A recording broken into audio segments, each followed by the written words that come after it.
Well, the game is that we so often go to the same people, asking the same questions, they give us the same answers, and then we end up with the same result, and then you wonder why it's better to be a poor white girl than it is to be a middle-class black boy in Denver.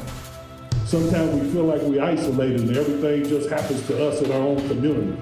No, that is not the case. This happens everywhere. You first have to own the problem.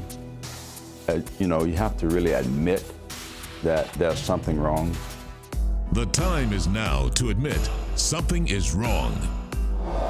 That's why the 100 Black Men of America Incorporated returns with Phase 2 of Authentic Voices, a tour of what works and what requires improvement in classrooms across the country. Seriously, our kids deserve, and our communities deserve a good, quality school.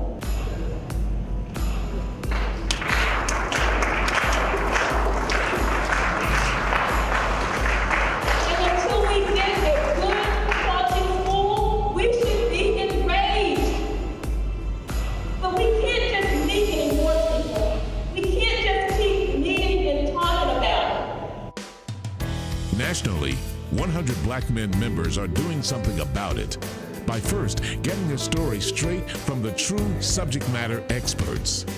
We tried to drive those conversations back home with the local communities to really hear the authentic voices of the community. What is it that the real grassroots people are actually thinking, and what are they saying? Because sometimes you may think you're leading in a direction that people want to go and you miss the mark. What about young people? Stand up. Y'all go to these schools every day? Y'all know what's going on in your schools every day? Y'all have a voice just like we do. I need y'all to speak up. So if y'all see a problem in your school, say something. And I mean, sometimes it was just the way that they were teaching it. And so I just didn't really click with how they were transitioning it. An in-depth analysis of a formula used to educate today's youth, and more importantly, the outcomes. The big point is that when we treat a test like we treat medicine, and we say that 1 aspirin must be good, then 100 must be better. And that's how much testing we have in the system in Texas. And so from my perspective is this: balance that out. There is something deeply hypocritical in a society that holds an inner city child, only 8 years old, accountable for her performance on a high-stakes, standardized exam, but does not hold the high officials of our government accountable for robbing her of what they gave their own kids 6 or 7 years before. Launching a mission to empower parents and students with a navigational guide, a compass to the varied choices for education available in their communities. Most of us know and understand how public school options work. Today's event is based on us as parents having the ability to choose the educational choice for our children. So when you go to a school, first thing you want to do is make sure that all those adults in that building are on the same page.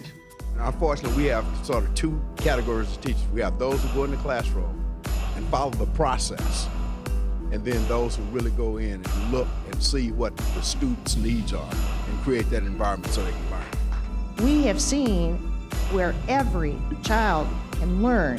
And how does that happen? Because the power of education starts with you as a parent. It starts at home.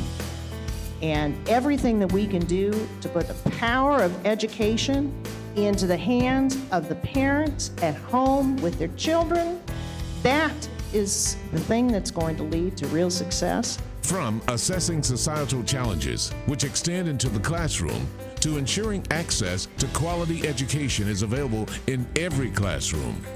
We are a Title I school. Several of our students are either homeless or come from low-income families or single parents. They don't have a male influence to lead and guide them and provide them with the direction that they need in life. We have students who are not only fighting their peer pressure, they're fighting the school discipline system. They're fighting the campus police. They're fighting the community police. They're fighting too many battles to be successful in the classroom oftentimes. And those aren't excuses, those are just realities. If I didn't have the 100 Black Men my anger would be way off. Cause like with stuff that happened on those days, I can go to 0 to 100 real quick. So if I didn't have the 100 black men, I would be basically in trouble every day. And so a part of that fundamental shift is being able to say, heck no, in the lives of this child. And not just me, my 4, and no more, but the children surrounding them as well. And so there are opportunities there to take back our schools. Authentic Voices, Phase 2. The movement for empowerment through education has begun. And so the work of the 100 is about cutting through all of that and getting to those students, those youth, and helping them find that way, giving them that ladder to climb out, giving them that rope to pull on, and that inspiration to run when others have told them that they can't even crawl.